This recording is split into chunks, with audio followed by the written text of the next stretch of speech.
നമ്മൾ പഠിച്ചു കഴിഞ്ഞാൽ കുറേ നേരം നിരന്തരമായിട്ടിരുന്ന് പഠിക്കുന്ന സമയത്ത് നമുക്ക് ക്ഷീണം തോന്നിയേക്കാം അല്ലേ? പക്ഷേ നിങ്ങളൊന്ന് ചിന്തിച്ച് നോക്കിയേ, നിങ്ങൾ ജനിക്കുന്നതിന് മുമ്പ് തന്നെ മീൻസ് പുറം ലോകം കാണുന്നതിന് മുമ്പ് തന്നെ അതിൻ്റെ ആക്ടിവിറ്റീസ് തുടങ്ങിയിട്ട് ഇത്രയും നാളും ബെസ്റ്റായിട്ട് എഫിഷ്യൻ്റായിട്ട് വർക്ക് ചെയ്യുന്ന ഒരു ഓർഗനെ കുറിച്ചാണ് നമ്മളിന്ന് ഡിസ്കസ് ചെയ്യാൻ പോകുന്നത്. ഈ ഓർഗൻ ക്ഷീണിക്കത്തേയില്ല, പക്ഷേ ചില സമയത്ത് ക്ഷീണിച്ച് പോവാം. അത് ഒട്ടുമിക്ക സമയത്തും നമ്മുടെ ഒരു കുറച്ച് നേരത്തെ ഒരു പ്ലഷറിന് വേണ്ടി നമ്മൾ കഴിക്കുന്ന ഫുഡിൽ നിന്നും ഒക്കെയാണ് ഈ ഒരു ഓർഗന് കേടുപറ്റുന്നത്. അപ്പം ഇത്രയും ഹാർഡ് വർക്ക് ചെയ്യുന്ന, ഇത്രയും വർഷമായിട്ട് നമുക്ക് വേണ്ടി ജോലി ചെയ്യുന്ന നമ്മുടെ ഹാർട്ടിനെ കുറിച്ചാണ് നമ്മളിന്ന് ഡിസ്കസ് ചെയ്യാൻ പോകുന്നത്. ഹാർട്ടും അതുമായിട്ട് ബന്ധപ്പെട്ട ഓരോരോ അസുഖങ്ങളെക്കുറിച്ചാണ് നമ്മളിന്ന് ഡിസ്കസ് ചെയ്യാൻ വേണ്ടി പോകുന്നത്.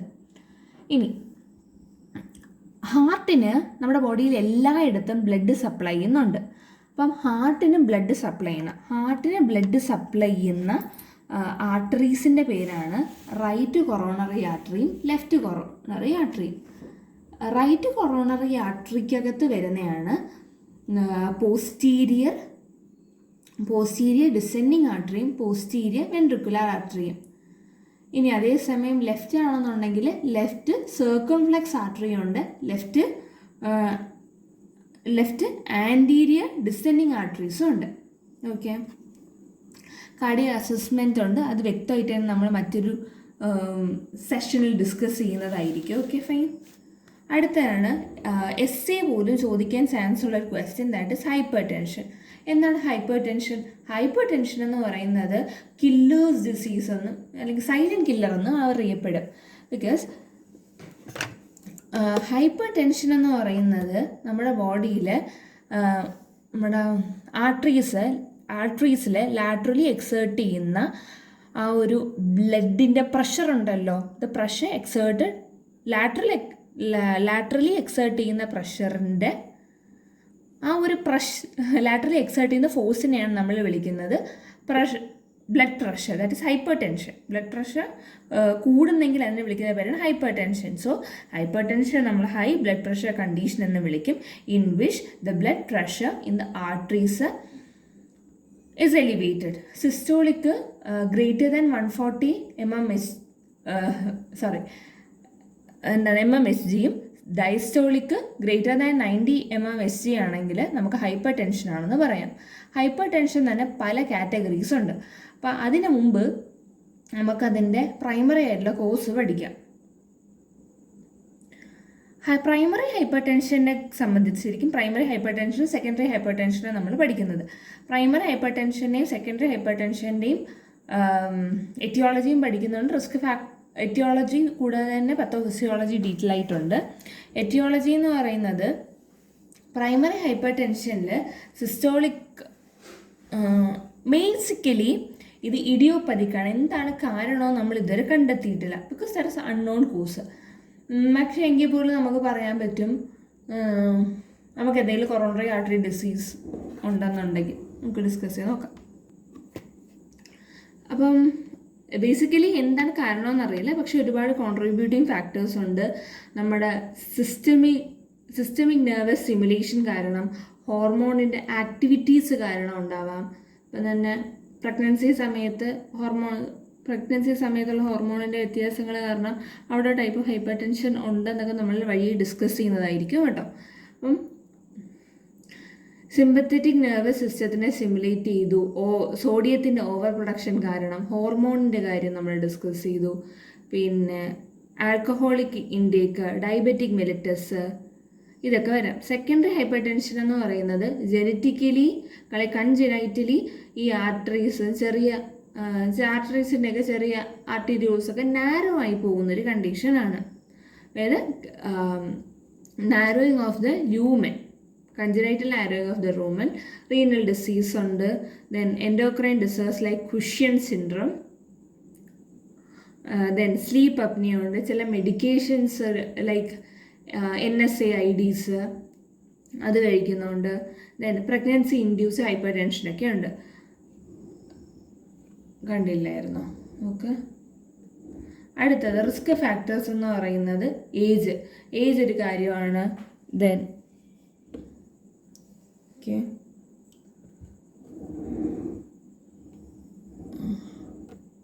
ഏജ് ഒരു കാരണമാണ്, ജെൻഡർ ഒരു കാര്യമാണ്, സോഷ്യോ എക്കണോമിക് സ്റ്റാറ്റസ് ഒരു കാര്യമാണ്, സ്ട്രെസ് ഉണ്ടെന്നുണ്ടെങ്കിൽ അത് മറ്റൊരു കാര്യമാണ്, ഈ ഹൈപ്പർ ലിപ്പിഡീമിയ, ഡയബറ്റിക് മെലിറ്റസ്, അതൊക്കെ വന്ന സീനാണ് കേട്ടോ. Vitamin D deficiency,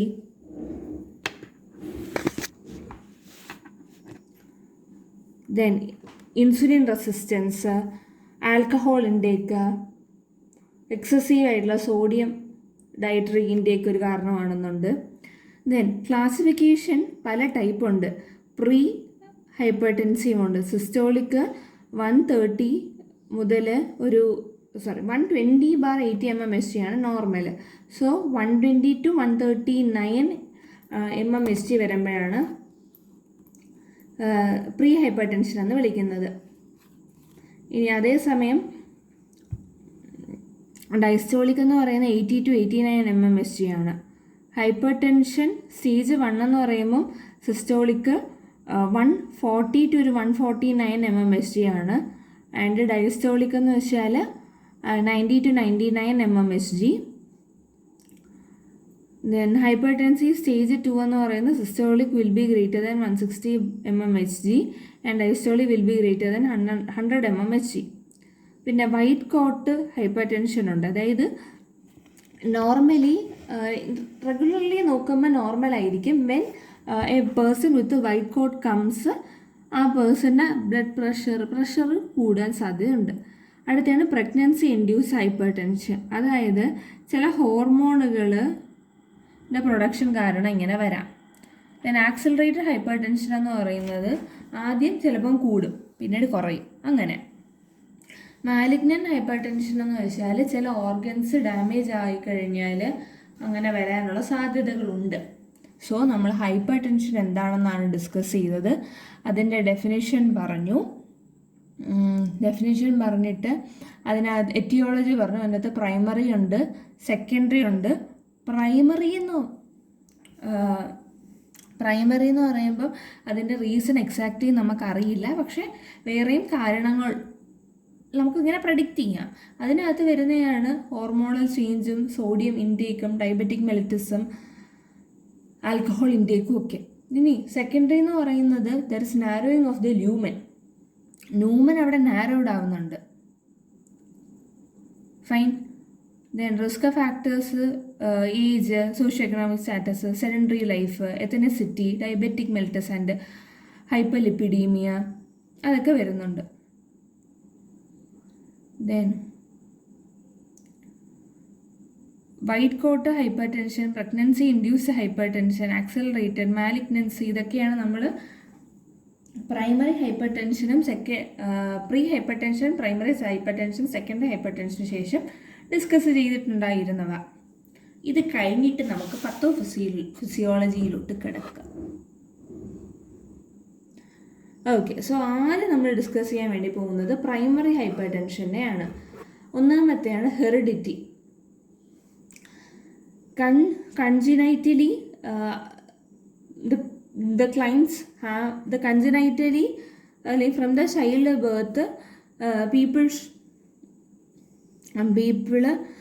have hypertension but do not show any symptoms. There won't be much complication compared to others. ഇനി അതേസമയം വാട്ടർ ആൻഡ് സോഡിയം റിട്ടൻഷൻ എന്ന് പറയുന്നത്, ഇവിടെ എക്സസീവ് ആയിട്ടുള്ള സോഡിയം ഇൻടേക്ക് കാരണം വാട്ടറിൻ്റെ റിട്ടൻഷൻ സംഭവിച്ച് then which increases venous supply of the heart and increases the venous return. അങ്ങനെ വീനസ് റിട്ടേൺ കൂടിക്കഴിഞ്ഞാൽ പിന്നെ വെൻട്രിക്കിളിൽ നിന്നുള്ള ബ്ലഡ് അല്ല സ്പീഡിൽ തന്നെ പോവുമല്ലോ, കുറേ ബ്ലഡ് ഉണ്ട്. Okay, fine. ഇനി ഓൾട്ടേർഡ് ആൻജിയോടെൻസിൻ മെക്കാനിസം എന്ന് വെച്ചാൽ റെനിൻ ആണെങ്കിൽ ആൻജിയോടെൻസിനോജൻ ആൻജിയോടെൻസിൻ 1 ആക്കും, ആൻജിയോടെൻസിൻ 1 ആൻജിയോടെൻസിൻ 2 ആക്കും by the angiotensin converting enzyme. അവിടുത്തെ കാര്യം പറയണം. ദെൻ ഇപ്പം നമ്മൾ ഹെറിഡിറ്റി പറഞ്ഞു, വാട്ടർ ആൻഡ് സോഡിയം റിട്ടൻഷൻ, റെനിൻ്റെ കാര്യം ഡിസ്കസ് ചെയ്തു. Stress and increase in the sympathetic nervous system causes vasoconstriction. Vasoconstriction which increases the heart rate.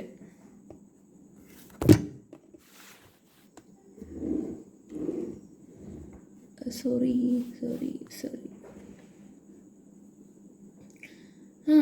അടുത്തയാണ് insulin resistance and hyper insulinaemia.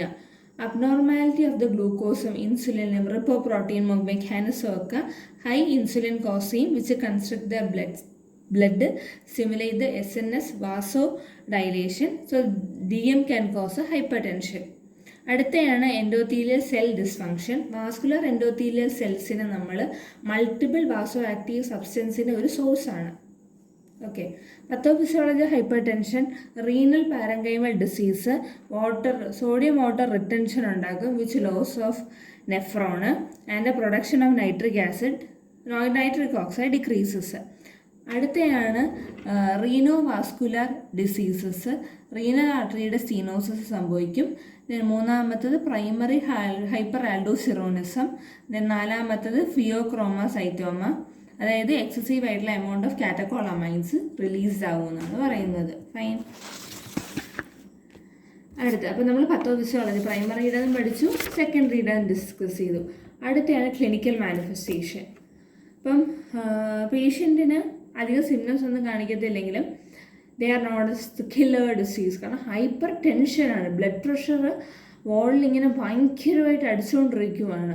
അങ്ങനെ അടിച്ചുകൊണ്ടിരുന്നിരുന്ന് അവിടെ പുറത്തോട്ട് നീണ്ട ഔട്ട്വേർഡ്സ് ബൾജ് ഉണ്ടാവാൻ സാധ്യതയുണ്ട്. അങ്ങനെ തന്നെ ആർട്ടറീസിന് കേടാവത്തില്ല. ആർട്ടറീസ് കേടായി കഴിഞ്ഞാൽ പിന്നെ കാര്യങ്ങളങ്ങനെ നടക്കും. ഫെറ്റീക്ക് ഒരു കാരണമാണ്. ഡിക്രീസ് ആയിട്ടുള്ള activity tolerance, dizziness, causes target organ disease. Cardiac ആണെന്നുണ്ടെങ്കിൽ coronary artery disease, left ventricular hypertrophy, പിന്നെ അങ്ങനെ dysfunction of the left ventricle. Cerebrovascular എന്ന് പറയുന്നത് സ്ട്രോക്ക് ഒരു കാരണമാണ്. ഹൈപ്പർ ടെൻസീവ്, എൻസെഫലോപ്പതിയൊക്കെ.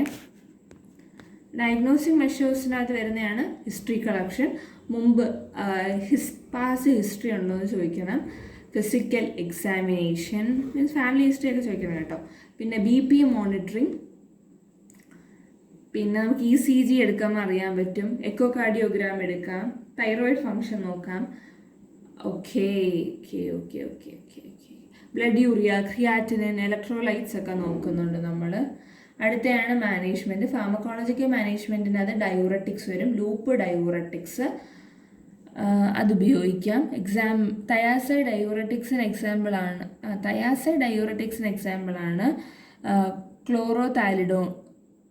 താലിഡോണും chloro thiazide.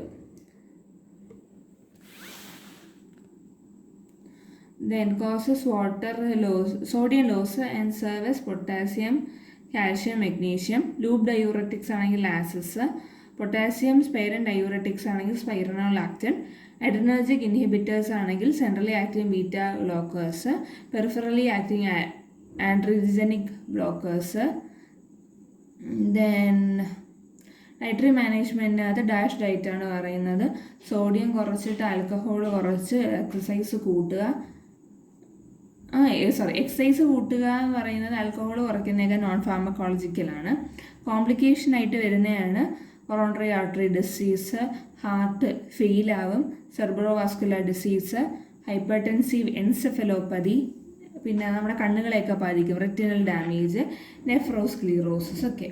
ഇനി നമുക്ക് മാനേജ്മെൻറ്റ് പഠിക്കാനുള്ളൊരു ട്രിക്ക് എന്ന് പറയുന്നത് ലൈഫ് സ്റ്റൈലാണ്. അവിടെ ലോ ആയിട്ട് L for low salt, I for increase potassium and calcium, F എന്ന് പറയുന്നത് നമ്മുടെ ഫ്രൈഡ് ആയിട്ടുള്ള ഫുഡൊക്കെ അവോയ്ഡ് ചെയ്യണം, E ഫോർ എക്സസൈസ് നന്നായിട്ട് ചെയ്യണം, S സ്ട്രെസ്സൊക്കെ ഒന്ന് കുറയ്ക്കണം, ദെൻ T എന്ന് പറയുന്നത് ട്രൈ ടു അവോയ്ഡ് സ്മോക്കിംഗ് കുറയ്ക്കാൻ ശ്രമിക്കണം, L എന്ന് പറയുന്നത് ലിമിറ്റ് ആൽക്കഹോള്, Y പറഞ്ഞില്ല അല്ലേ, okay Y try to stop smoking, വെയിറ്റൊക്കെ നമ്മൾ മാനേജ് ചെയ്യണം, ലിമിറ്റ് ആൽക്കഹോൾ ആൻഡ് ഈ എമർജൻസി മെഡിസിൻ. ഇത് ഇത്രയാണ് ഹൈപ്പർ ടെൻഷനകത്ത് വരുന്നത്. ഓക്കെ, എന്തെങ്കിലും തരത്തിൽ ഡൗട്ട് ഉണ്ടെങ്കിൽ ചോദിക്കണം കേട്ടോ.